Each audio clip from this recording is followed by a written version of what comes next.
KGW+.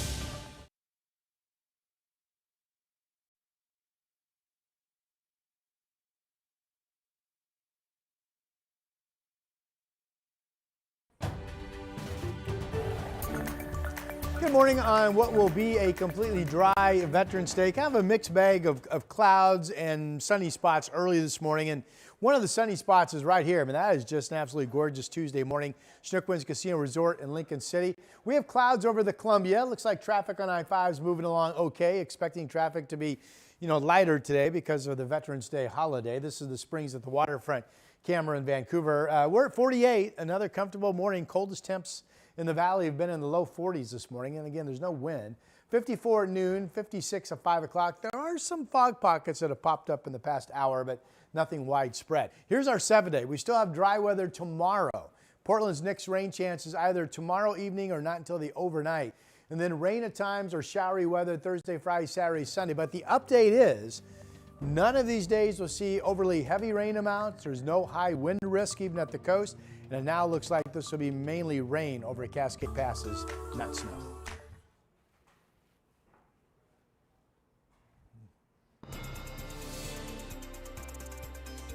Right now at 8, Oregon's governor finally signs new transportation taxes into law, months after the legislature passed the spending bill. The controversy surrounding the law and how it will impact your bottom line. Plus, one loss of a benefit like this could make someone homeless. SNAP benefits remain uncertain for Oregonians next month as the Trump administration asks the Supreme Court to maintain the pause during the government shutdown. How local organizations are working to support families who need help putting food on the table.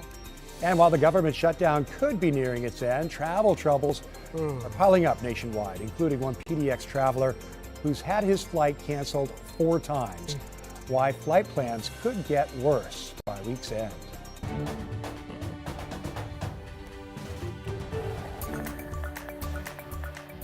Good morning, and thank you for joining us live at 8 o'clock. I'm China Green. And I'm Tim Gordon in for Drew today on this Tuesday. Rod Hill is here with a look at that weather for Veterans Day, Rod. Yeah, all dry today, which is nice, and no wind. Generally coast, gorge, valley, variable to north winds 5 to 10, which is what we have going on right now. There are some patchy fog pockets around this morning, but nothing widespread.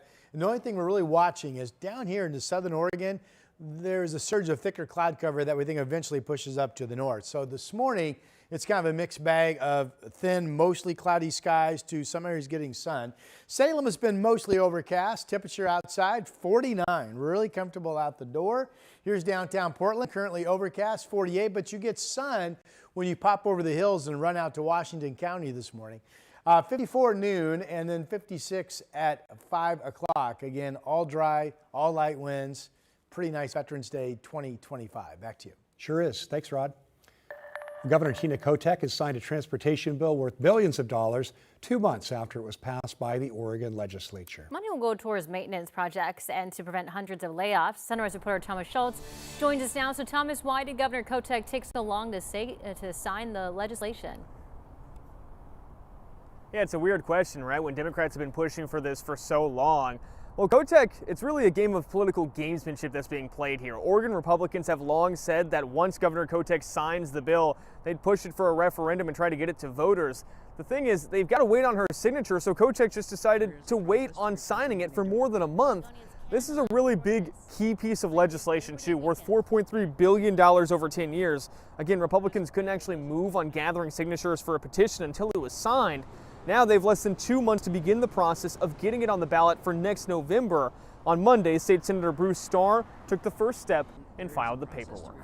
Fortunately, the majority wasn't really interested in a negotiation. Really what they wanted was the Republicans to agree to a massive tax increase without the reforms that are necessary.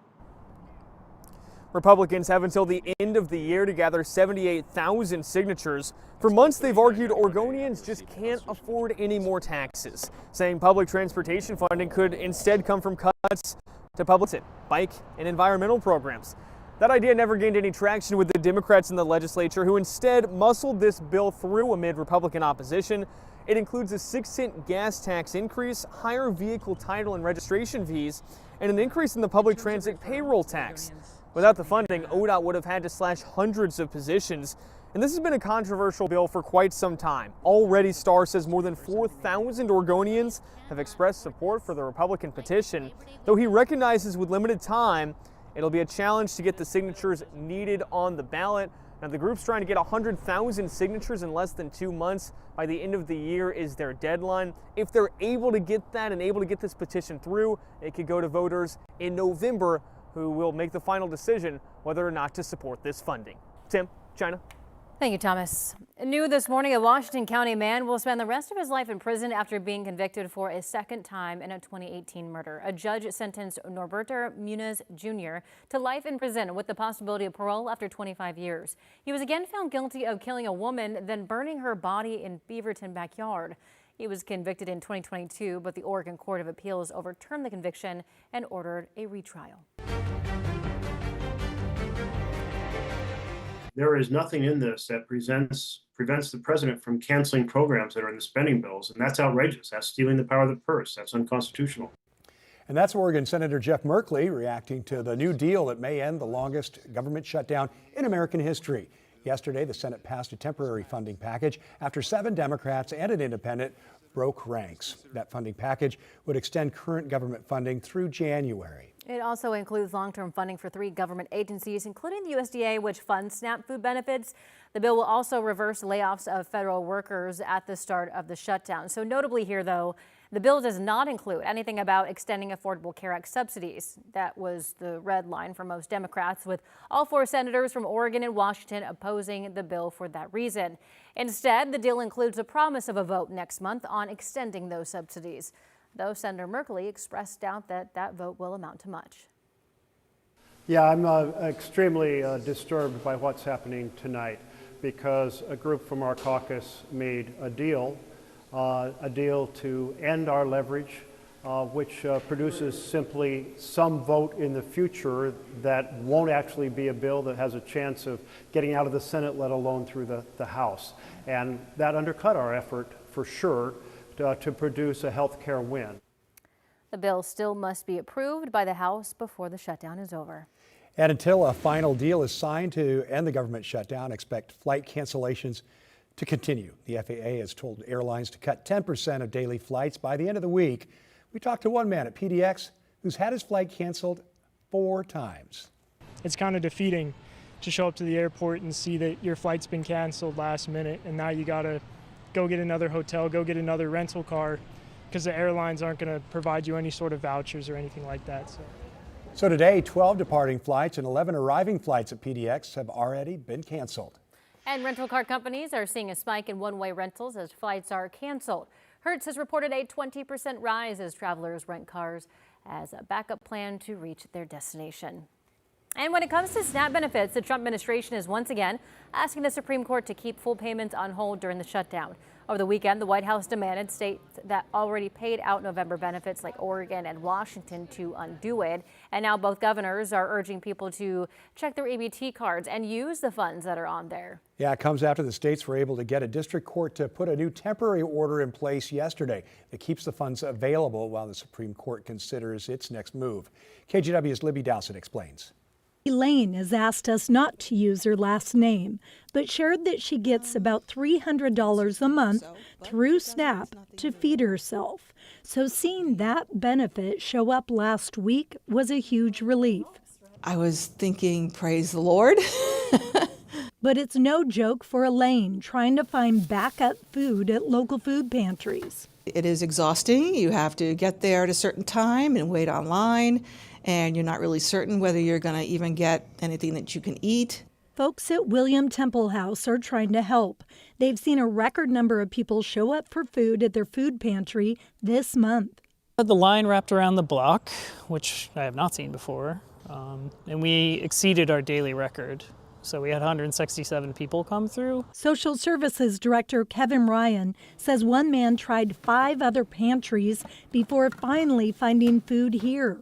Monday, volunteers packed emergency food bags for those who show up unannounced. One loss of a benefit like this could make someone homeless.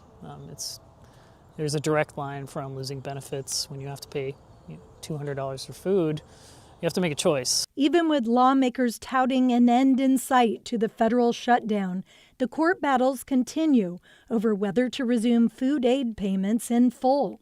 The governors of Oregon and Washington assuring people they now have their benefits. Washington Governor Bob Ferguson releasing a statement Sunday saying, quote, "Everyone who receives SNAP benefits should check the status of their cards.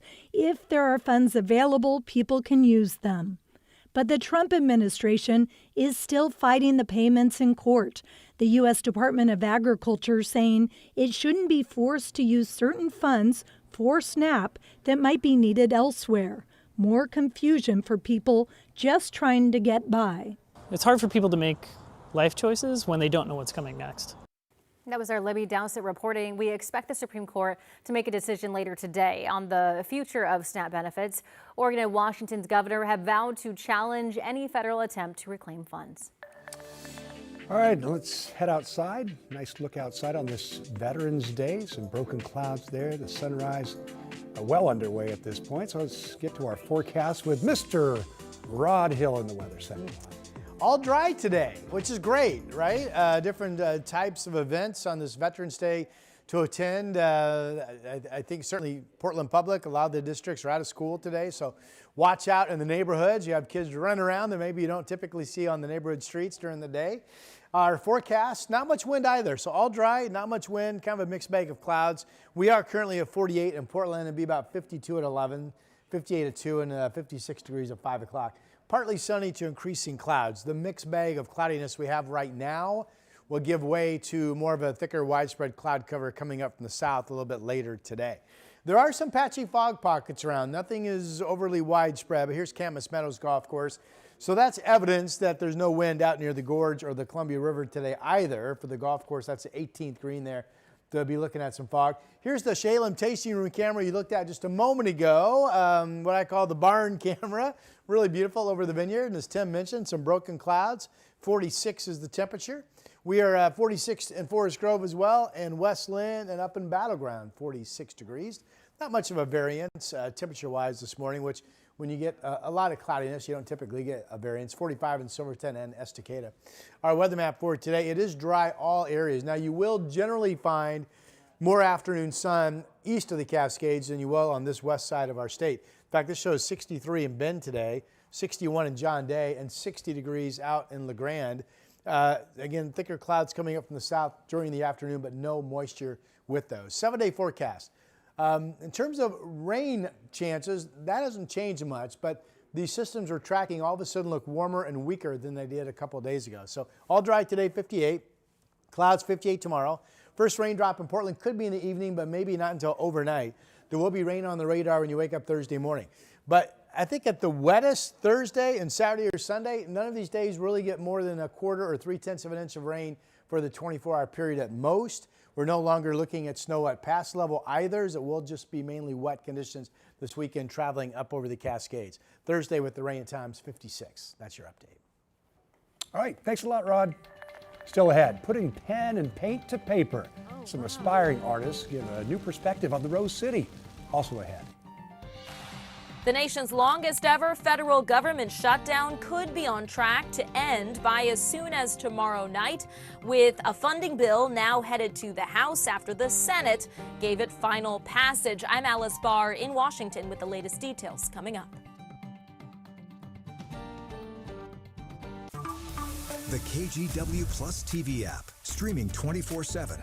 Local news from the team you trust on your time. Track how the weather will impact your day. It's certainly becoming increasingly hazardous. Extended, continuous coverage of breaking news, live from the scene. That snowpack is still heavy. Go deeper with in-depth interviews and exclusive reporting. All the local news you need, live or on demand. KGW Plus. Download on your TV and watch for free.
On weather impact alert days, stay informed, prepared, and connected with KGW and KGW Plus. Coverage that alerts you to what's coming and how it will impact you.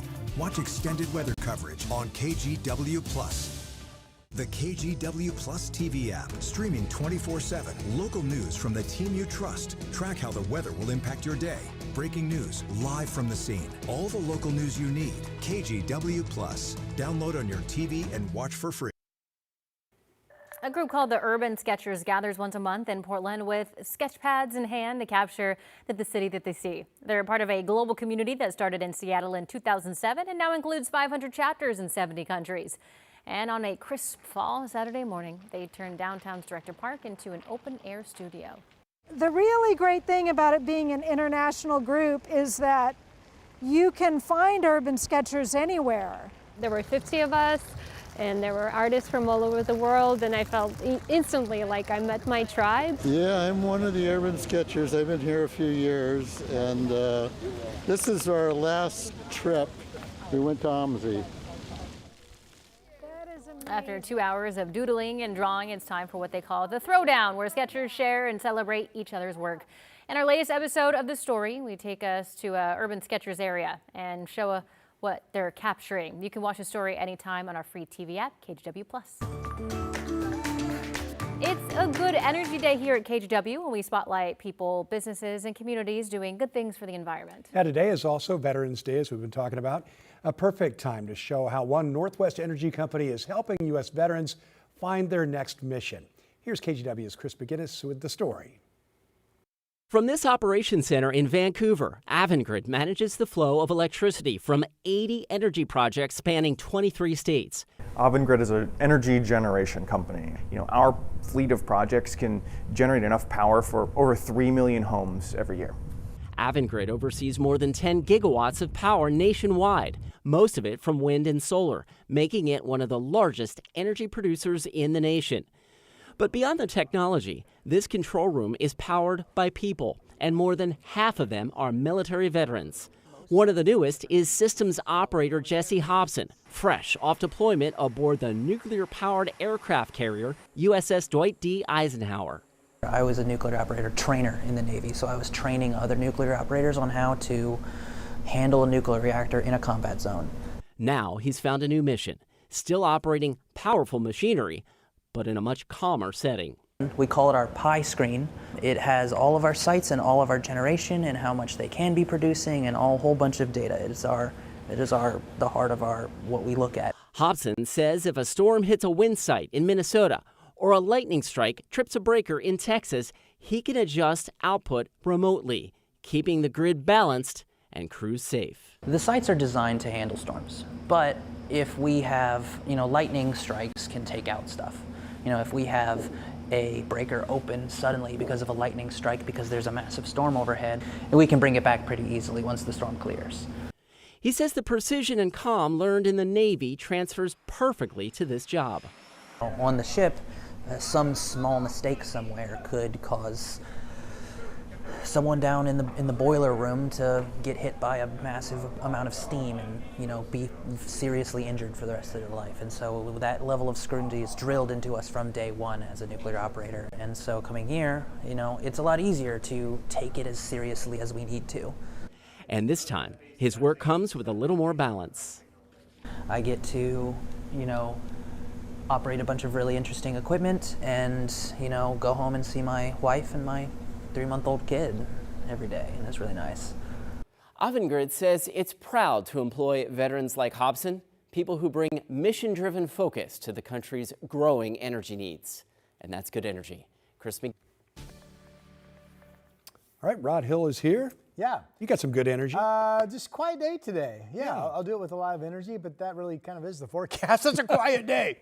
All right, satellite picture showing we're kind of in between. There's a system off the coast of California.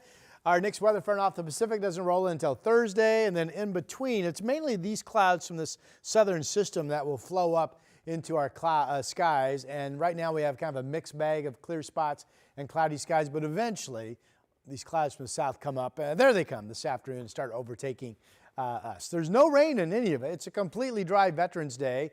Here's tomorrow morning. There is some data that shows there could be a trace of rain early tomorrow morning as a little kind of micro push of warm air starts to come in. But basically tomorrow looks dry too, except for the afternoon that could start to see some scattered showers along the coast. And then Portland's first rain chance either tomorrow evening or tomorrow overnight going into Thursday morning. This map basically shows you rain totals from Thursday through Sunday. If you do the math, I mean, if you divide 76 100ths in Salem by 4, you don't come up with a lot of daily rain. So the update is we're still looking at the same timetable for some rain Thursday, Friday, Saturday, and Sunday. But overall, the storm fronts we've been tracking look to be warmer and weaker. So no overly heavy rain days, no gusty winds at the coast of note. And now it looks like snow levels will be generally 5,000 higher. That's mainly wet conditions into the weekend over the Cascade Passes. Beautiful sky cameras. That's Salem. There's the overcast skies looking out over the Moda Center. And there's Portland at 48 and Salem at 49. Here's that 7-day forecast. Today's dry, tomorrow's dry, then the rain at times with highs in the 50s Thursday through Sunday. And that's your update. Rod, thanks. Still ahead. Caught on camera, a look at a rare atmospheric phenomena in Hawaii that has people doing a double take. The KGW Plus TV app, streaming 24/7. Local news from the team you trust. Track how the weather will impact your day. Breaking news, live from the scene. All the local news you need. KGW Plus. Download on your TV and watch for free. On Weather Impact Alert Days, stay informed, prepared, and connected with KGW and KGW Plus. Coverage that alerts you to what's coming and how it will impact you. Watch extended weather coverage on KGW Plus.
We have now issued a weather impact alert. We could expect conditions in some parts of our area to change drastically pretty soon, right? And very quickly, yes.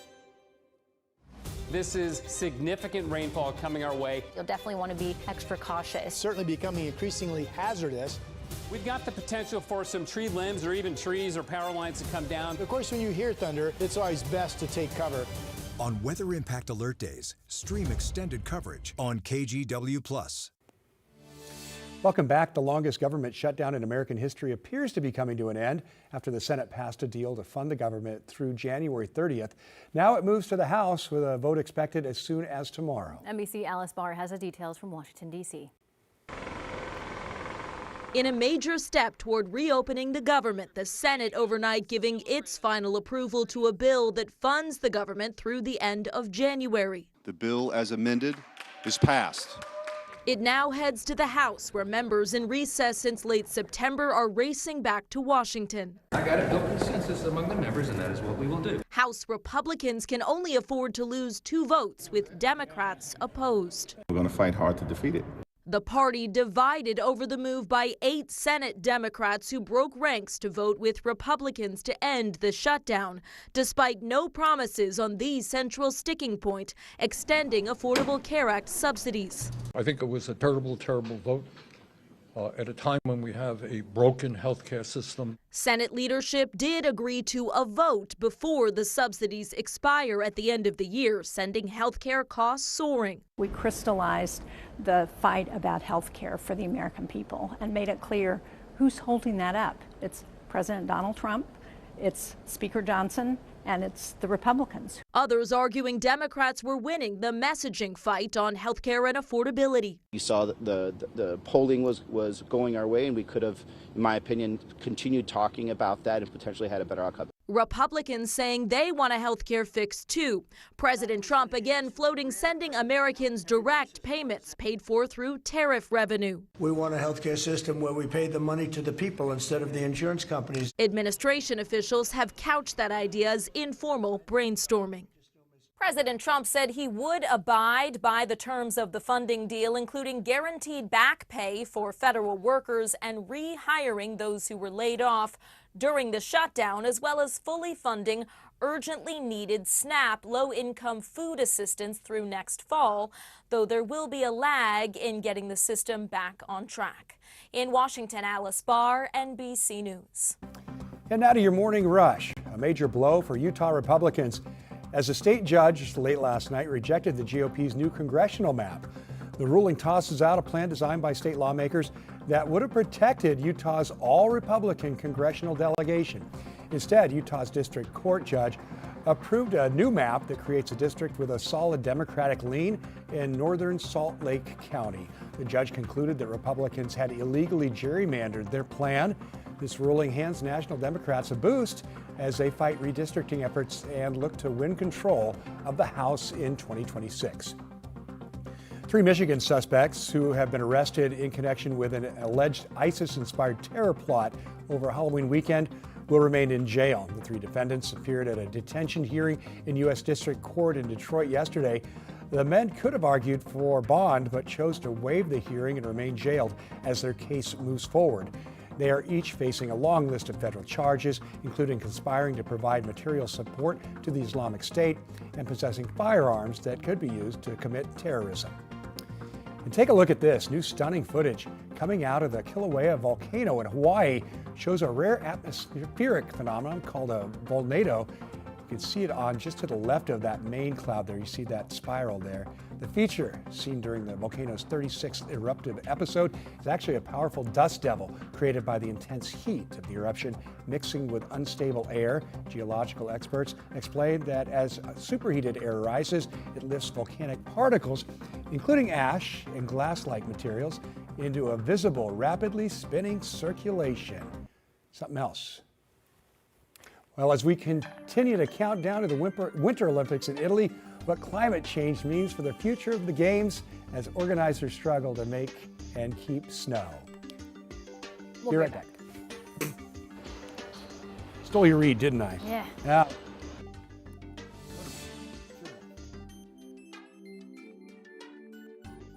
On Weather Impact Alert Days, stay informed, prepared, and connected with KGW and KGW Plus. Coverage that alerts you to what's coming and how it will impact you. Watch extended weather coverage on KGW Plus. The KGW Plus TV app, streaming 24/7. Local news from the team you trust. Track how the weather will impact your day. Breaking news, live from the scene. All the local news you need. KGW Plus. Download on your TV and watch for free.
Issued a weather impact alert. We could expect conditions in some parts of our area to change drastically pretty soon, right? And very quickly, yes.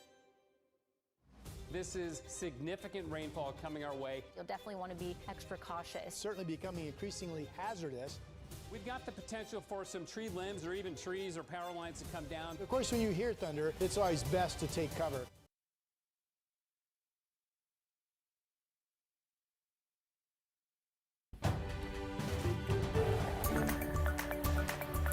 Good morning, I'm China Green. The Senate has passed legislation to reopen the government, bringing the longest shutdown in history closer to an end.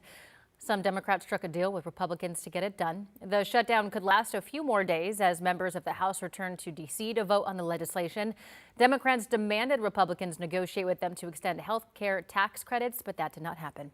Headed over to Rod Hill now for a look at weather. Well, our star of the day in terms of blue sky is Lincoln City. Good morning. Schnickwins Casino Resort. Beautiful sunshine at the beach. We do have mainly cloudy skies inland, but there are some spots showing some sunny blue. This is not one of them. This is looking at the Columbia River from the springs at the waterfront. That's looking at that railroad crossing bridge to the west of the downtown area of Vancouver. 48 degrees our temperature. Will be 54 at noon, 56 at 5 o'clock. A little bit of sunshine this morning at times, partly sunny-ish, but overall a lot of cloudiness out there today, kind of like it was yesterday, really.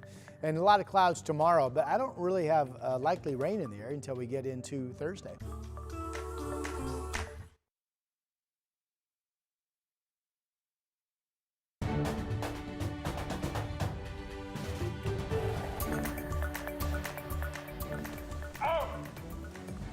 Well, today is Veterans Day, a time to pay tribute to everyone who's served in the U.S. military. This is video from Arlington National Cemetery in Virginia. At the Tomb of the Unknown Soldier, Veterans Day dates back to November 11th, 1918. And a reminder, it is a federal holiday. Most banks and post offices are closed today. Also, for those who served our country, many restaurants and coffee chains are offering freebies and discounts to those with a military ID. Watching that every year definitely gives me chills. And to that I say thank you for your service. Absolutely. For everyone who has served. We have a lot of news to get to today. We don't have Chris McGinnis in for traffic, but we do have Tim Gordon in for Drew Carney. He is how many cups in? 3 cups. 3 cups? 3 cups. He is learning quick. I'm doing all right. I did have a mishap this morning. I blew out a button, so. That's okay. Yeah. The boys will do that to you. Yeah, sure will. Why do you think I wear a sweater? These babies stretch, man. Yes, they do. All right, take a look at our satellite picture. We've got all dry weather. We're watching a push of thicker cloud cover that will come up from the south eventually today. So right now it's mostly cloudy overall, but there are some areas just reporting sunny skies.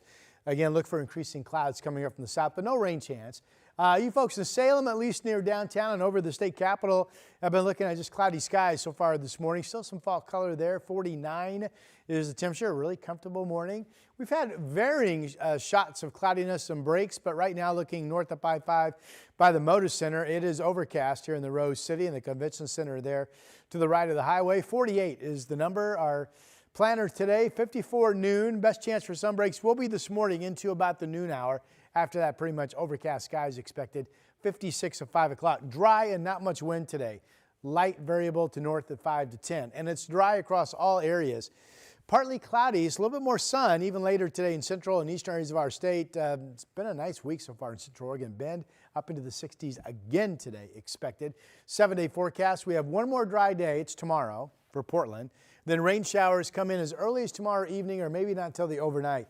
Rain at times or showery weather on Thursday, Friday, Saturday, Sunday. But the update is none of these weather systems look to be strong. So for the most part, just occasional showers and rain coming through, not much wind, and temperatures will continue to be comfortable. That's your update. Thank you, Ron. Developing this morning, federal immigration officials are reportedly looking to open a new facility along the Oregon coast. The Newport Municipal Airport has been identified as a possible location. Sunrise reporter Thomas Schultz has reaction from Newport leaders. Newport's mayor says she is deeply concerned by these reports, though adds that they're still trying to find out more information and verify what's true here. City leaders in Newport say that they've reached out to the Department of Homeland Security, emailing and calling the agency. Those calls have gone unanswered. City leaders say it's still unclear exactly what the facility would be used for. In a statement, Mayor Jan Kaplan said the safety of the community is her highest priority, adding, quote, "We are committed to uphold fairness and dignity for all who call Newport home. Any proposal that has the potential to impact those principles deserves transparency, public input, and a thorough review of potential social and economic consequences." We reached out to Oregon Senator Ron Wyden about this as well. In a statement to KGW, he said in part, quote, Any unilateral decision made 3,000 miles away from Newport about using any part of this coastal community for an ICE detention facility would be both alarming and asinine. Wyden says he's working along with state and local leaders in Newport to ask questions of the Department of Homeland Security and the Trump administration to determine exactly what this would be used for. That's still, of course, unclear. We reached out to DHS as well. We have not yet heard back. In Portland, Thomas Schultz, KGW News. And tomorrow, Portland City Council will consider whether it should slash funding to remove homeless camps. It's something the mayor and some neighborhood advocates are against. Councilor Angelita Murillo wants to cut $4.33 million from the Impact Reduction Program's roughly $14 million budget. That's the team responsible for removing homeless camps, a practice Councilor Murillo says she does not support. Instead, she wants to put the funds toward safety improvements and toward helping people afford rent and food. The idea is facing pushback. This is just not well thought out, and it needs to be stopped. I think once you give like a camp any sense of permanence, that's when things get wildly out of control. We are spending millions and millions of dollars to move people from sidewalk to sidewalk. You can hear more of those perspectives in our full report from Blair Best. Just watch the newest episode of The Story anytime on our free TV app, KGW+. Let's get you caught up on some other headlines this morning. A Portland man will spend 30 years in prison for plotting a mass shooting at a climbing festival at Smith Rock State Park. When authorities arrested Samson Garner in October of 2023, they say that he was armed with multiple guns, body armor, and hundreds of rounds of ammunition. Police say he planned to open fire on climbers and spectators. A Deschutes County jury convicted Garner on 23 felony charges, including attempted murder and assault. A Washington County man facing numerous sexual assault charges is now also accused in a murder-for-hire plot. Authorities say 58-year-old Drew Hendricks offered to pay two men to kill someone. According to investigators, the men planned the murder while they were all in the Washington County jail. The targeted victim was not hurt. Hendricks is also accused in sexual assault and kidnapping cases in both Aloha and Columbia County. All three men now are in custody. Portland firefighters had to rescue a person from this wreckage in the Cully neighborhood. That's after authorities say a car flipped yesterday afternoon near Northeast Cully Boulevard and Emerson Street. And that's when the person was pinned underneath. Firefighters got them out and onto the hospital. No word on their condition right now or if anyone else was hurt. And in an update this morning, the bump is apparently back. We're talking about the one on Highway 26 at about milepost 13. That is not far from the coast. ODOT says the rascal in the road is not as severe as it used to be thanks to work they did over the summer. But the highway is in a historic landslide area that can push the road upward, especially when it rains a lot. ODOT is adding more drainage under that road to try and prevent the problem from getting worse. Again, they're asking drivers to be cautious and slow down there. More than 100 lawmakers nationwide have signed letters urging Starbucks to resume bargaining talks with the union representing thousands of baristas. Members of Starbucks Workers United voted overwhelmingly last week to authorize a strike. If no deal is reached by Thursday, the union says it will launch a strike in 25 cities nationwide. That is the same day as Starbucks Red Cup Day, one of its biggest annual sale days. Union members have been pushing for improved hours, higher pay, and resolution of alleged labor violations. Are you an organ or eye or tissue donor? If not, that's what one nonprofit wants you to consider. Yeah, this year, Donate Life Northwest is celebrating 50 years educating people and advocating for organ donation. Roughly 275 people attended the nonprofit's Lifesavers Breakfast that happened last week. The theme of the fundraiser was For Good from the musical Wicked.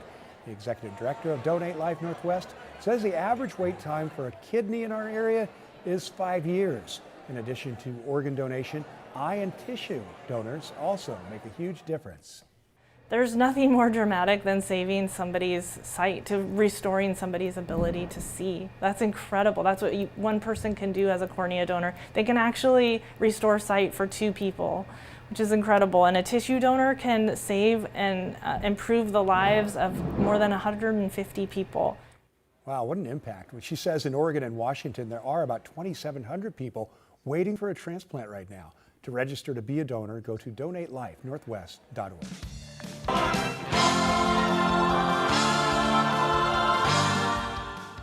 Coming up, the new immersive sound that's making the Rockettes at Radio City Music Hall even more special this year.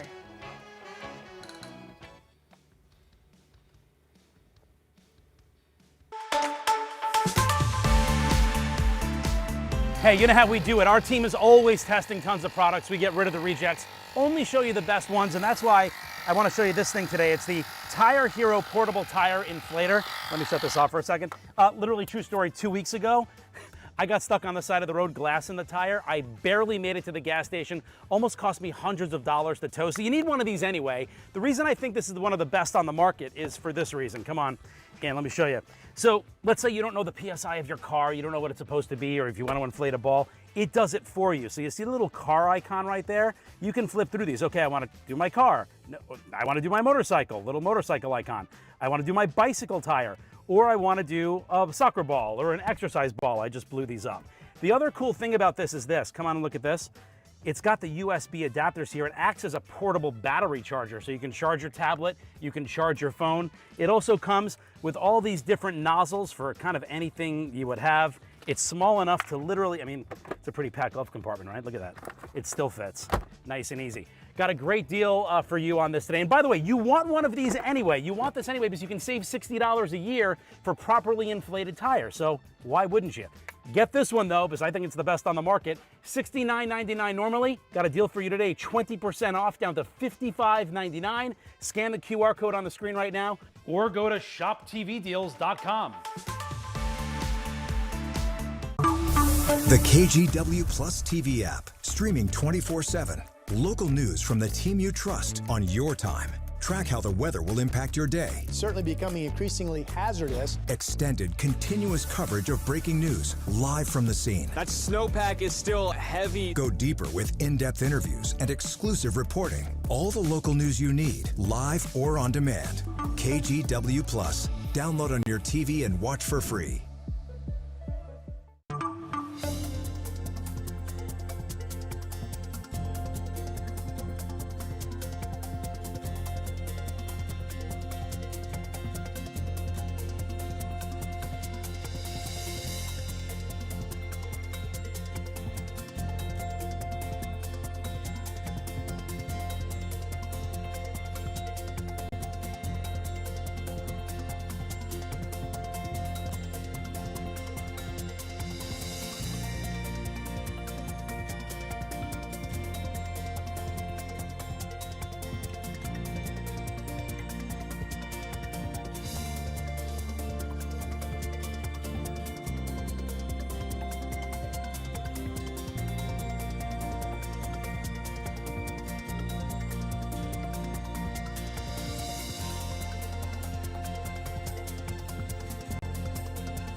We have now issued a weather impact alert. We could expect conditions in some parts of our area to change drastically pretty soon, right? And very quickly, yeah.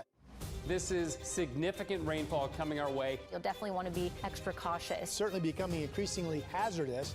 We've got the potential for some tree limbs or even trees or power lines to come down. Of course, when you hear thunder, it's always best to take cover.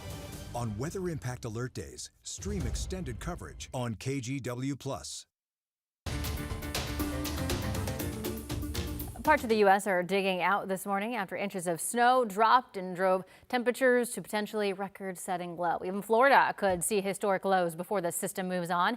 In the Midwest, parts of Wisconsin saw double-digit snowfall, but they love it there. My stepfather came into my life. As a dare, he made me do it, and I've been doing it ever since. And he needs to put a shirt on. The winter weather also causing some major traffic delays, with Chicago O'Hare seeing some hour-long backups there. The snow doesn't get to your skin as well if you have a shirt on, though. That's true. Feels pretty good. Tingles. Well, as we approach the Milan Cortina Games, several winter athletes are sounding the alarm about the threat of climate change to their sport. A study from Canadian scientists projects that of the 21 previous host cities, only 20 will be able to reliably host the Winter Olympics in the next 50 years. Today, co-host Al Roker sits down with Chase Kane on the latest episode of Predictable to discuss what climate change means for the future of the Winter Games. I'd never really spent much time in Atlanta and thinking this is unbelievably hot and humid. Of the nearly 24 Summer and Winter Olympics Al Roker has covered for the Today Show, let's check the weather. Al Roker has been. His first was in 1996 in my hometown Atlanta, which we both remember as being unbearable, with the heat index topping 100 degrees several times during the games. I mean, it was brutal and unusually warm for Atlanta. So it was then all of a sudden that you're thinking, I wonder if something's changing here. Al remembers those summer games as one of the first moments he started to wonder about what climate change was doing to our weather, a pattern that continued in Athens, in Tokyo, where I also struggled with blistering heat while covering the debut of Olympic skateboarding. But Al told me it really came into focus seeing the Winter Olympics struggle to make and keep snow. And now, scientists project that of the 21 host cities for the Winter Games, only Sapporo, Japan might stay reliably cold enough to host the Winter Olympics because of climate change. One of the things that I've been talking to some of the Team USA athletes about is that they're concerned that as our planet keeps getting hotter, they wonder what this means for the future of their sport. Well, I think the Olympics are really going to have to start considering finding places that are a little more climate resilient when it comes to winter weather, and maybe just locating there, because the footprint for areas and countries that can reliably host a Winter Olympics is really shrinking pretty rapidly. I mean, even Salt Lake is on the roster coming up. They've had some really warm winters where they're not getting a lot of snow, where Park City the season doesn't start till January or February. Exactly. So I think it's one of those nexuses of sport, commerce, tourism, and climate all coming together. Where can you go where reliably you're going to have an adequate base for snow, for ski, to make snow? If I were on the IOC organizing committee, this would be something that would keep me up at night. To watch the rest of this conversation, you can go to our website, or you can listen on Apple Podcasts, Spotify, or wherever you get your favorite podcasts. Just search for NBC Predictable. Rod Hill, I assume you have a lot to say on that matter. Upstairs, sir. Well, honestly, I'm wondering if we made a mistake in the script or not, because the script said, and Brian Matthews, our director, verified it, that only 20 of 21 sites would be able to reliably continue to host. Well, 20 of 21 is nearly 100%. That's pretty good, yeah. So, right up there. Anyway, all right, let's move on. Here's a look at our temperature map back east, and we are looking at the cold temperatures that have produced those snow showers. This has been mostly, I know we showed you the snow in Wisconsin, Indiana, for example, but most of the heftier snow showers were all tied to lake effect snows. And if you look at temperatures, Atlanta was back down into the 30s this morning, which is considered cold for them, no doubt. They're now at 40.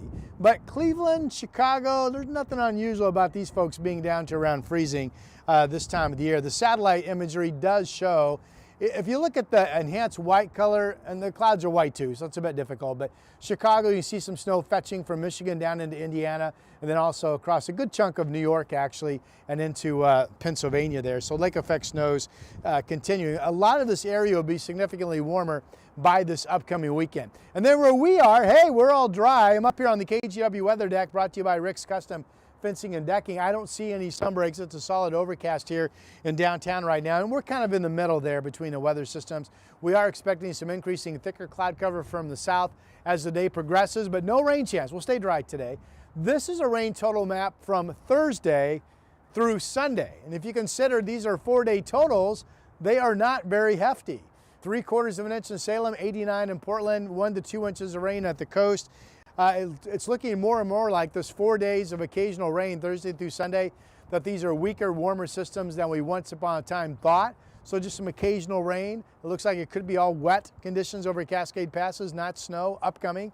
There's Salem, 49, still a beautiful fall shot from in front of the Capitol. And there are the solid clouds looking up I-5 at the Moda Center, where it's 48 degrees in Portland. So again, it's pretty comfortable. There's a light breeze hitting my face here on the deck this morning, but not bad.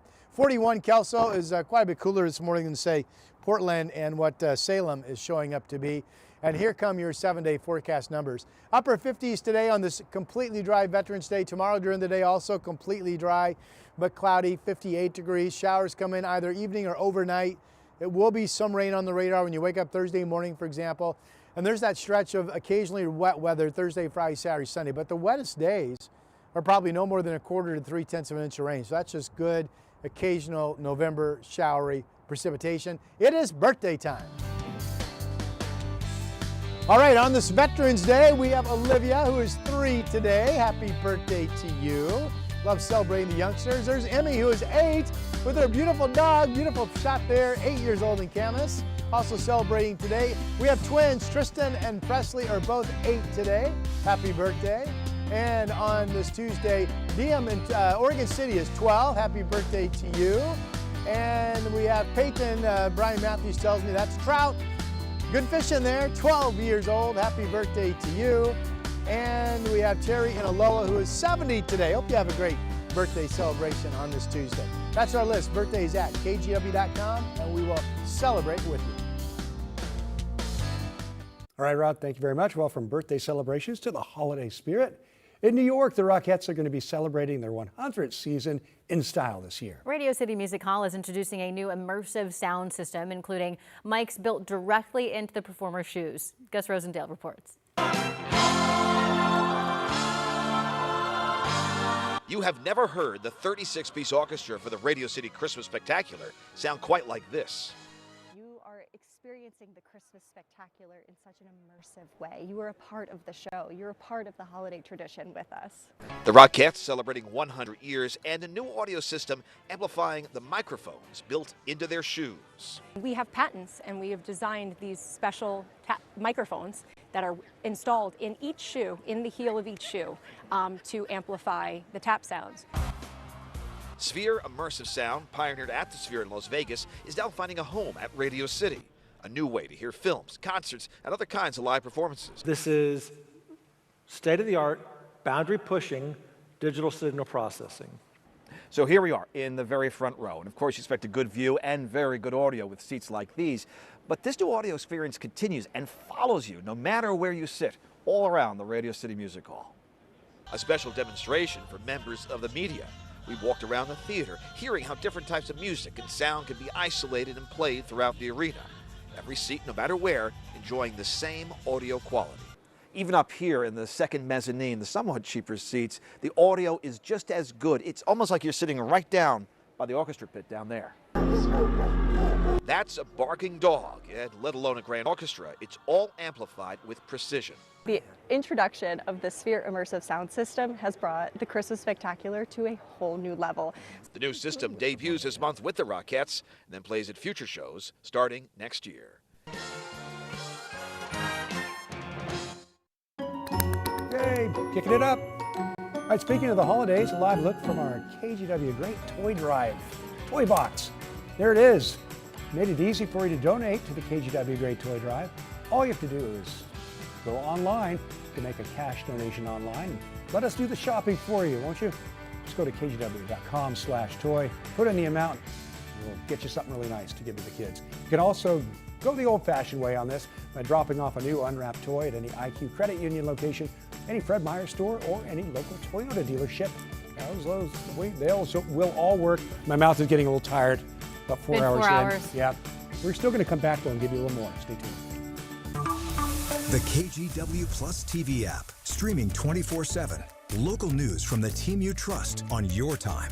Track how the weather will impact your day. It's certainly becoming increasingly hazardous. Extended, continuous coverage of breaking news live from the scene. That snowpack is still heavy. Go deeper with in-depth interviews and exclusive reporting. All the local news you need, live or on demand. KGW Plus. Download on your TV and watch for free.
The KGW Plus TV app, streaming 24/7. Local news from the team you trust. Track how the weather will impact your day.